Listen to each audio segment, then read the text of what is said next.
Senna being, Nigel, I didn't really mean to do that. But now Nigel, look at that. Now that was totally and utterly ridiculous. Ayrton Senna had no right to do that whatsoever. Mansell is going to be absolutely livid. Mind you, I must say that neither driver had any need to behave like that, because whatever Nigel might have been thinking, his pole position is totally safe. But Senna made life difficult for Mansell.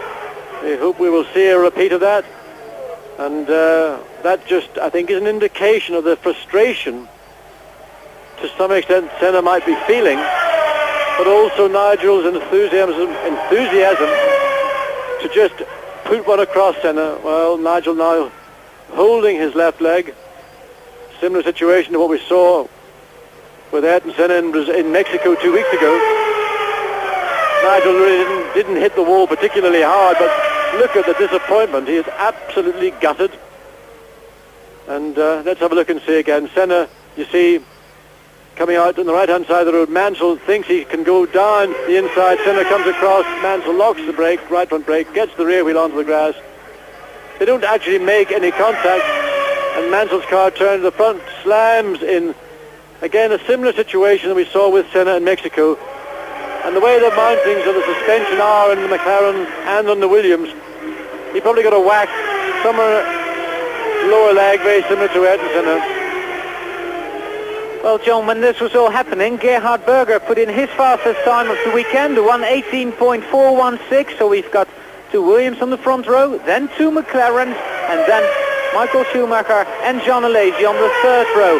So Gerhard Berger in the old MP46 pushed Michael Schumacher off that front row, and I think there was Martin Brundle having a little bit of a problem with one of the other competitors. Yes, just getting past Boutsen. But I mean, I really can't wait now to go to the pole winners press conference, because Nigel Mansell is undoubtedly the man. Look, here we see it again. And really, Ayrton, I don't know what you were doing. I don't know really what Mansell thought he was doing either, because as far as Mansell's lap was concerned, it had been compromised, and really Ayrton shouldn't have been. Let's look at it now from in Mansell's car. You see, Senna really backed right off as they went into the left-hand corner, then accelerated. Nigel legitimately thought he could get past, and then all of a sudden it all went wrong. Bang! That was actually a more severe impact than it first looked.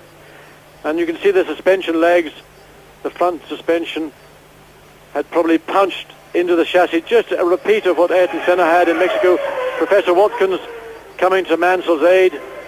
Basically he's all right, but I think probably more disappointment than anything else, but certainly Professor Watkins there with Nigel Mansell. Well, Mansell with the doctor, but Mansell on pole position, a 1:15.703 at the end of this qualifying session. Nothing can change that anymore. Riccardo Patrese in second, the 1:16.894, and then it's Ayrton Senna in the new McLaren MP47. Gerhard Berger in the old car in fourth place, then Michael Schumacher, Jean Alesi, Martin Brundle and Pierluigi Martini in eighth place. Ninth place is for Carl Wendlinger, and 10th for the Ligier Renault of Thierry Boutsen, and I think that's the best performance we've seen so far from Boutsen and the Ligier team. And in replay again, well, Senna will probably say, sorry Nigel, didn't see you. I don't think that would be a very legitimate excuse. Really, both drivers had no need to be doing what we're saying. This is something you would expect to see in a Formula Ford or a Formula 3 race. The driver leading the World Championship this year, the current world champion, both really just screwing each other around on the racetrack, and that is plain stupid as far as I'm concerned. Both at fault. Mansell, of course, the loser in that situation. The car, whether that is his race car, whether it is his spare car, we don't know. But certainly damage to that car, whether that car can be repaired or is repairable for Sunday, well, we'll not know that until later in the afternoon. But really, a very, I would say, silly, almost immature performance from both drivers who really did not need to behave like that on the racetrack. Well, a sad ending to the qualifying session, we could say.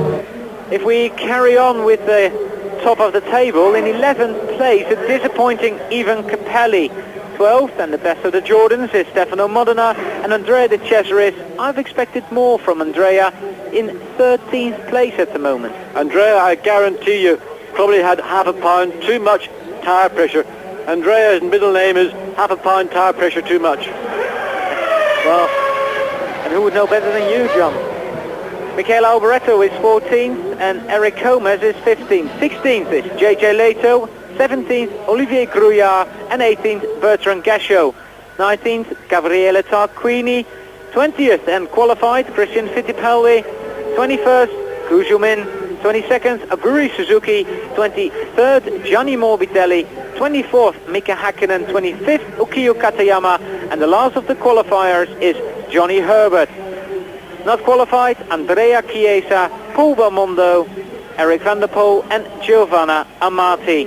And here we see him in the picture as well on Eurosport Live. I think we've seen a quite interesting qualifying session, John, so far, and it should bode for a good race, especially if Ayrton can have a good start. Well, I just hope to hang around a little bit longer to see the confrontation that may arise between these two men. Nigel Mansell here about to make physical contact with the wall. Look at that, bang, ooh. A little bit of whiplash probably for Nigel as well, but certainly a whack on his throttle leg, his right leg. Senna's leg, of course, is the left leg, which really, to a greater or lesser extent, is a passenger these days in a racing car, and certainly in Mansell's case where you've got the semi-automatic gearbox. So confrontation undoubtedly will take place now in the next few minutes after this session.